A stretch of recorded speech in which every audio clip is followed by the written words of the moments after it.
आदरणीय समस्त उपस्थित श्रोता बंधु, दूर दराज से आए हुए सभी संत महात्मा गुरुदेव, यहाँ तक कि सभी भूली भटकी आत्माओं को हमारा कोटि कोटि नमन बंदन।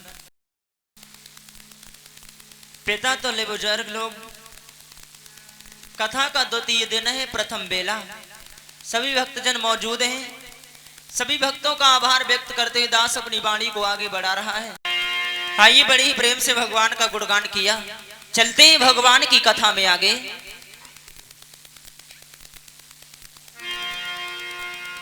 हर हर गंगा नदी के किनारे बैठ करके व्यास नंदन सुखदेव जी समझा करके बोले हैं अभिमन्यु के पुत्र परीक्षित को समझा करके।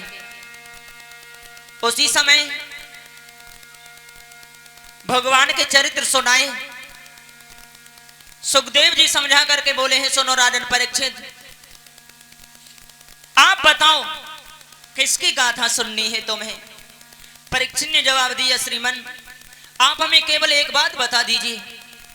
मैंने सुना है भगवान नारायण राम रूप में इस दुनिया में आकर के लीला करने के बाद में चले गए, लेकिन प्रभु हमारी समझ में नहीं आया आखिर भगवान नारायण मनुष्य के रूप में क्यों आए, कौन सा कारण बना, क्यों आए भगवान श्री राम अयोध्या में और मनुष्य रूप में ही क्यों आए, ऐसा क्या हुआ था।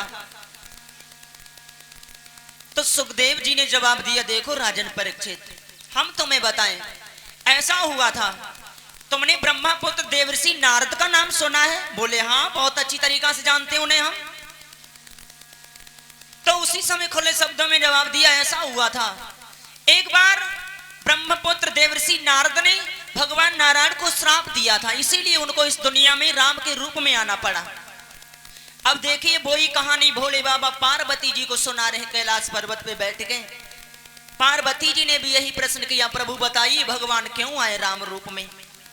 भोले बाबा ने जवाब दिया है, सुनो पार्वती जी, ऐसा हुआ था एक बार नारद ने नारायण को श्राप दिया था। समझाए कि बोले हैं भोले बाबा,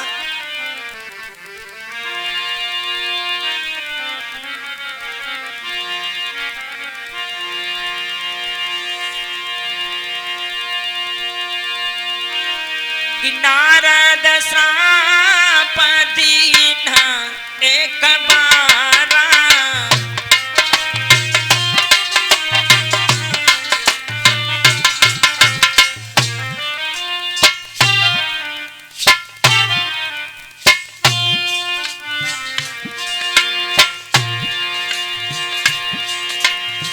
एक बार नारद ने श्राप दिया था नारायण को। पार्वती जी ने जो इतने वचन सुने, भोले बाबा से जवाब दो, क्या कह रहे हो प्रभु। नारद ने श्राप, ना ना ना मैं नहीं मानती। क्यों? क्योंकि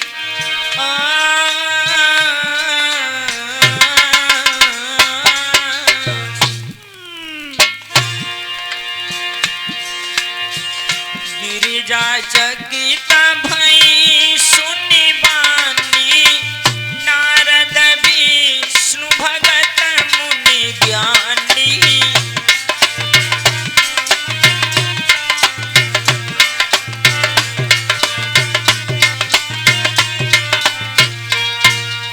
भोले बाबा ने खुले शब्दों में जवाब दिया, पार्वती एक बार नारायण को नारद ने श्राप दे दिया। पार्वती जी ने जो इतने वचन सुने जवाब दिया, मैं नहीं मानती। नारद, अरे नारायण को श्राप, ना ना ना वो तो भगवान के बहुत बड़े भक्त हैं, उन्होंने श्राप दे दिया।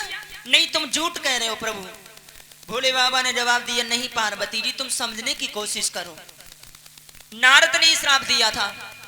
तो पार्वती जी बोली, काहे को दिया था श्राप, क्यों दिया था, कब दिया था, कैसे ये सब हुआ था, वो हमें बतलाओ। तो भोले बाबा कैलाश पर्वत पर बैठ करके पार्वती जी को समझाने लगे और सुखदेव जी हर हर गंगा नदी के किनारे बैठ करके अभिमन्यु के पुत्र परीक्षित को कथा सुनाने लगे। ऐसा हुआ था एक बार नारद जी तीनों लोकों में भ्रमण करते हुए, वीणा को बजाते हुए, गुणगान करते हुए चले हैं। नारद का वो ही एक गीत था, गाते हुए चल दिए, गुनगुनाते हुए, लक्ष्मी नारायण नारायण हरि हरि, बोलो नारायण नारायण हरि हरि।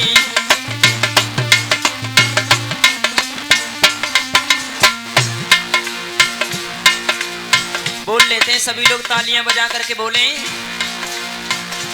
बोलो नारायण नारायण हरि हरि, लक्ष्मी नारायण नारायण हरि हरि, बोलो नारायण नारायण।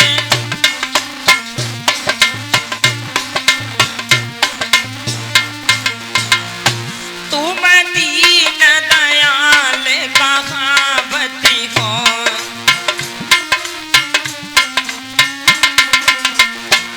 भगतन के बुलाए आवती हो,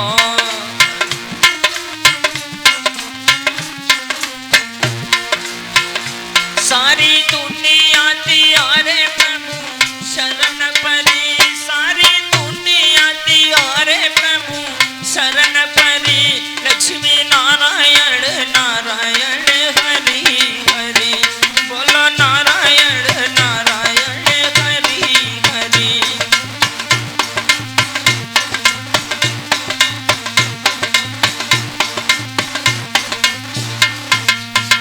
देव ऋषि नारद तीनों लोकों में भ्रमण करते हुए हिमालय पर्वत पर पहुंचे। जो पहुंचे वहां पे क्या देखा, पर्वत पर मानो मड़ियां जगमगा रही हो, पास में झरना बह रहा है, झरना की जगह मालूम पड़ता है अमृत बह रहा है, सुंदर सुंदर पुष्पों पर भंवरे किलोले कर रहे हैं। ऐसी दशा को देख करके नारद के मन में भगवान के लिए प्रेम हो गया। भैया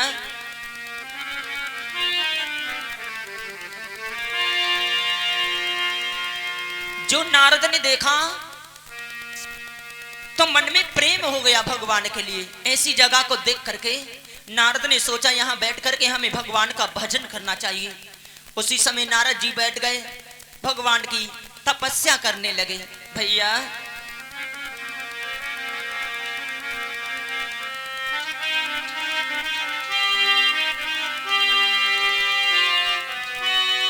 कि नारद बैठे छाती ताने रे, बरसे सीधई बिताई,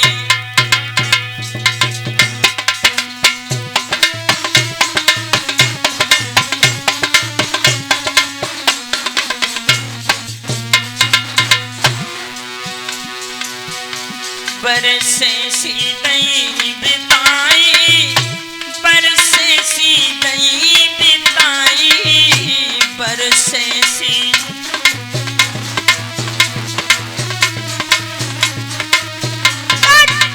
नारद बैठे छाती ताने रे, बरसे सीधई बिताई,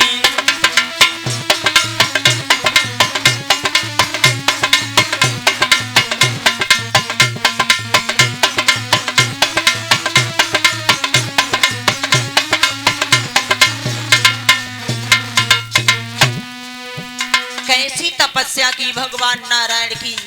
नारद सब कुछ भूल गए भगवान के प्रेम में, और भगवान के लिए ध्यान करना चाहिए, भगवान के लिए भजन करना चाहिए। अंत में भगवान के नाम में इतनी बड़ी शक्ति हुआ करती है, इतनी बड़ी तासीर हुआ करती है। एक बार आंसू बहा करके तो देखो, प्रभु तुम्हारे गले का हार बन जाएंगे। नारद हाय बरसे सी बीती गई वन में,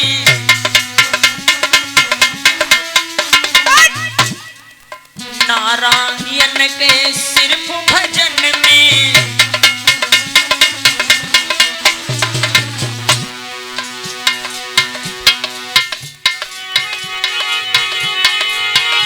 दिन आवे चैन मोई मन में, दे नारायण वरदान रे, दमनों ने रटन लगाए। नारद बैठे छाती ताने रे, बरसे सीधई बिताए,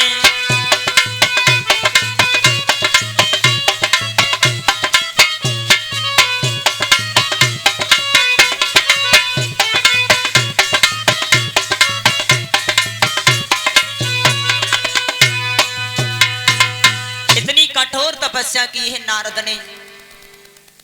यहां तक की हुआ सभी देवता भयभीत हो गए। सबसे बड़ा झटका लगा है देवराज इंद्र को। क्यों? क्योंकि वो देवताओं का राजा था। इंद्र, माफ करें, इंद्र नाम की पदवी हुआ करती थी। इंद्र ने सोचा देवर्षि नारद तपस्या कर रहे हैं, और अगर नारद ने तपस्या करने के बाद में कहीं भगवान से हमारा सिंहासन मांग लिया तो हम कहीं के रहेंगे नहीं। इसलिए इंद्र ने अपने पास में कामदेव, रंभा, उर्वशी इत्यादि अप्सराओं को बुलाया। जवाब दिया तुम लोग चले जाओ। कामदेव ने दोनों हाथ जोड़े, श्रीमन कहां चले जाएं? देवराज इंद्र ने जवाब दिया नारद तपस्या कर रहे हैं हिमालय पर्वत पे। तो जवाब दिया इसलिए जाओ उनकी तपस्या को भंग करो। हम नहीं चाहते हमारा इंद्रासन कोई दूसरा ले ले। कहीं ऐसा ना हो नारद तपस्या करें, तपस्या करने के बाद में भगवान प्रकट हो जाए, कहीं वरदान मांगो।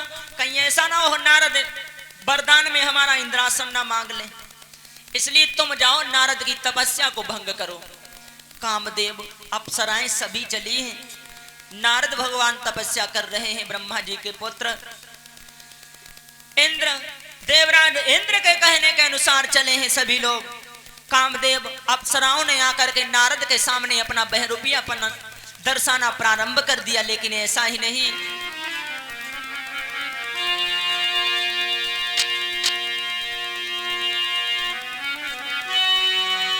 कि श्री इंद्र देव के कहने से और रंभा कौती को दिखलाती है।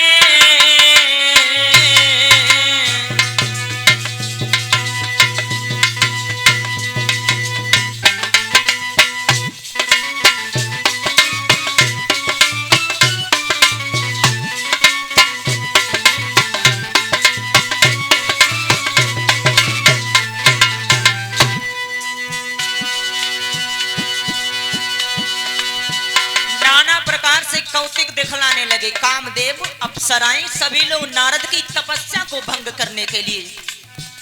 लेकिन भगवान के भक्त में इतनी बड़ी शक्ति हुआ करती है, भगवान के नाम में नारद ने आंखें नहीं खोली।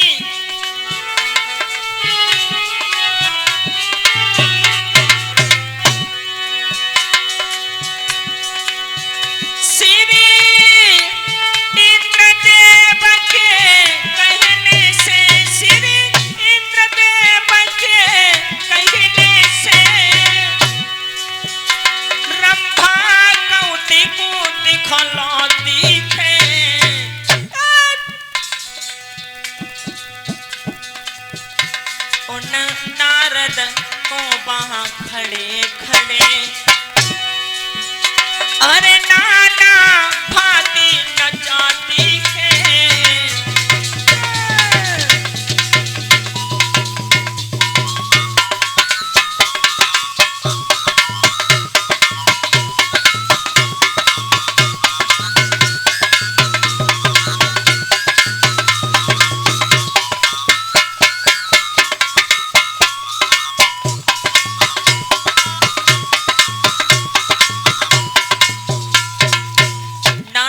से बहरूपीपन दिखा रहे हैं सभी लोग। लेकिन नारद ने बिल्कुल आंखें खोली नहीं। तपस्या भंग करना बहुत दूर रहा। नारद ने आंखें नहीं खोली।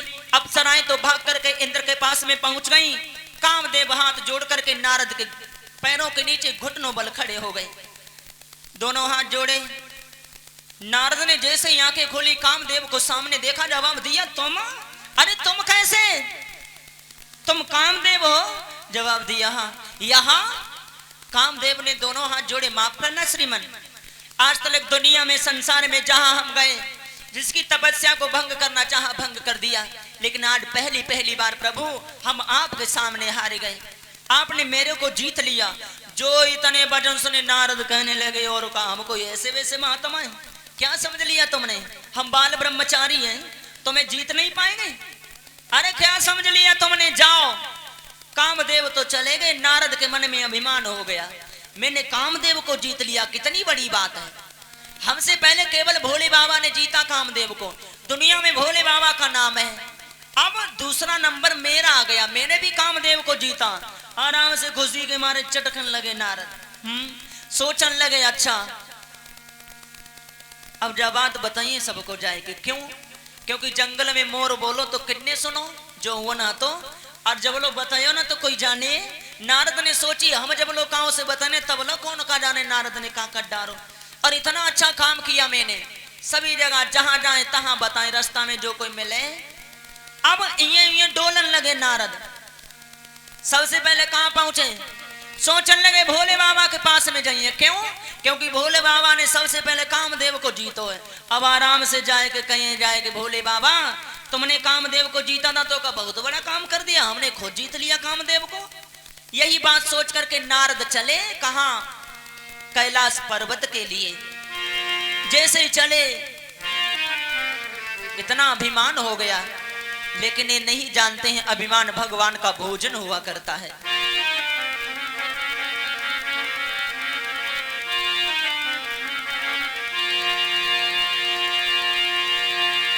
अभिमान हुआ ऋषि नारद को, वो इतने ज्यादा झूल गए, आभास नहीं तन को इतना अपने में इतने भूल गए।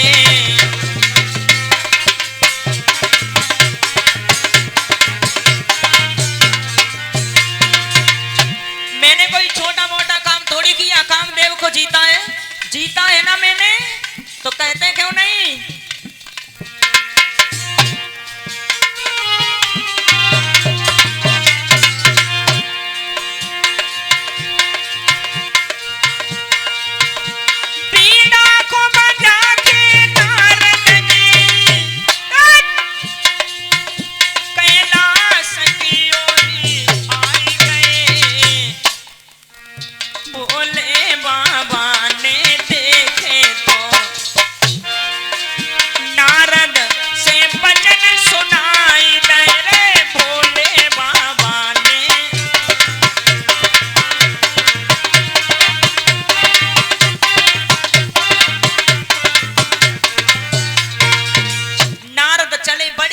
मगन है। अब जैसे पहुंचे हैं जाकर के,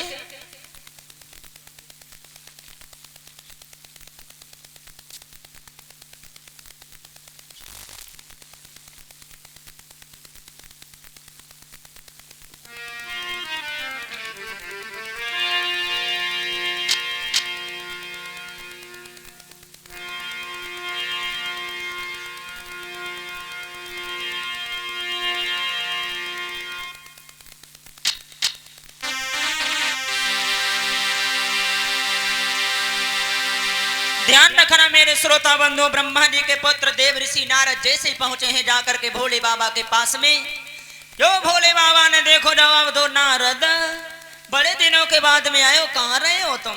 नारद, भोले बाबा बोले,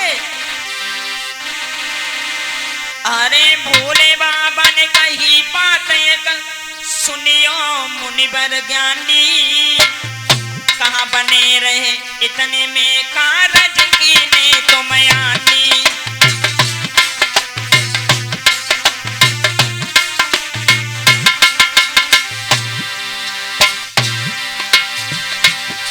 सोई हाथ उठाई के नारद जी ने,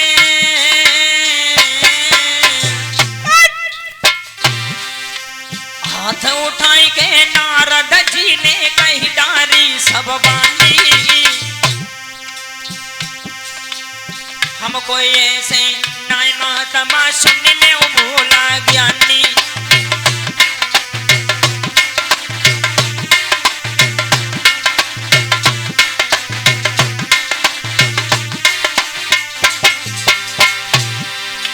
जीत लो मैंने कामदेव को,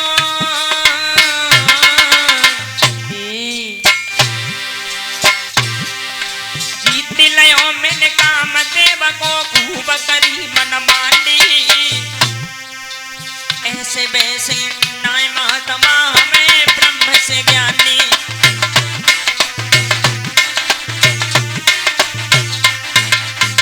भोले बाबा ने जवाब दिया, क्या बात है नारद, बड़े दिनों के बाद में आए हो।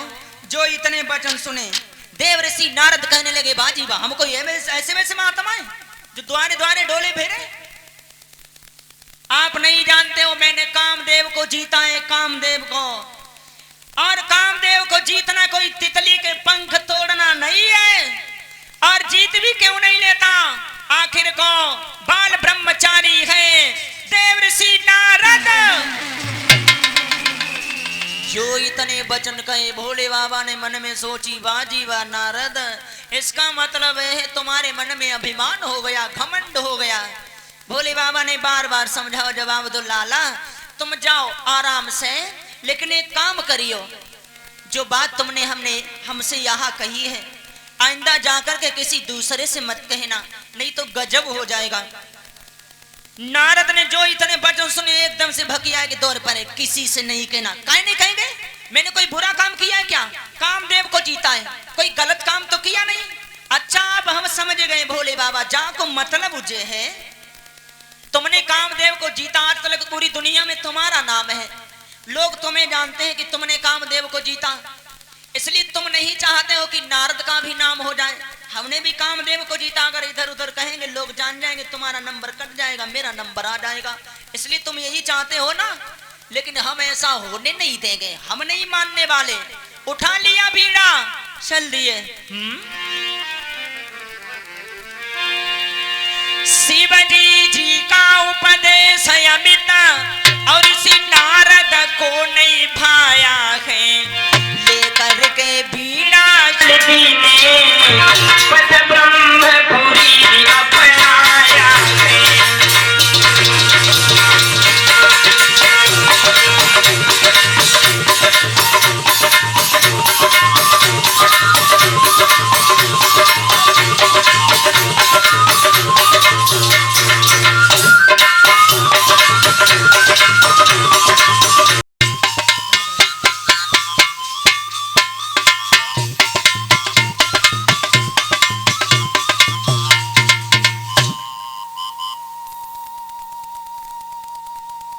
देव ऋषि नारद को भोले बाबा की एक भी बात पसंद नहीं आई, बीड़ा को उठा लिया। अब कहां पहुंचे, अपने पिता ब्रह्मा जी के ब्रह्मलोक में। जो ब्रह्मा जी ने आता हुआ देखा, जवाब दिया, लाला बड़े दिनों के बाद में आए हो, कहां रहे। वैसे तो तुम जल्दी जल्दी आ जाया करते थे बेटा, आज तुम बड़े दिनों के बाद में आए हो, क्या कारण है, इतने दिन कहां रहे तुम, क्यों नहीं आए हमारे यहाँ। नारद ने जवाब दिया, फिर वही बात, अरे हमको ऐसे वैसे साथ हुए जो द्वारे द्वारे डोले फेरे। बाल ब्रह्मचारी है, बाल ब्रह्मचारी, और मैंने कामदेव को जीता है, और कामदेव को जीतना कोई तितली के पंख तोड़ना नहीं है, जीत भी क्यों नहीं लेता, आखिर को बाल ब्रह्मचारी है देव ऋषि नारद। जो घमंड भरी बातें कहीं, ब्रह्मा जी ने जवाब दिया, लाला मान जाओ, मानता हूं तुमने कामदेव को जीता है, लेकिन बात इसमें भी है लाला, अपने तक सीमित रखोगे, लोग तो जान ही जाएंगे, लेकिन बताओगे क्या, जब बताओगे तभी कोई जान पाएगा, पहले नहीं जानेगा, इसलिए यहीं तक बात सीमित रखो। ये बात जाकर के तुम क्षीर सागर में नारायण भगवान से ना कहना। नारद कहने लगे, फिर वही बात, नहीं कहना, नहीं कहना। क्यों नहीं कहेंगे, कोई मैंने गलत काम किया है क्या, कामदेव को जीता है मैंने, जहां जाओ नहीं कहना। क्यों नहीं कहेंगे पिताजी, तुम तो हमारे पिता थे, तुमको भी हमारा काम अच्छा नहीं लगता क्या। अरे तुम तो आराम से कहते, लाला अच्छी बात है, लेकिन तुम मना कर रहे किसी से कहना नहीं, काहे नहीं कहेंगे। उठ लिए नारद, चले, जवाब दिया, हमें डरवा रहे कि नारायण से ना कही हो जाएगी क्षीर सागर में, अब हम वहीं जाएंगे, देखे नारायण हमारा क्या करेंगे। नारद चल दिए, बीड़ा को बजाते हुए गुनगुनाते हुए, भैया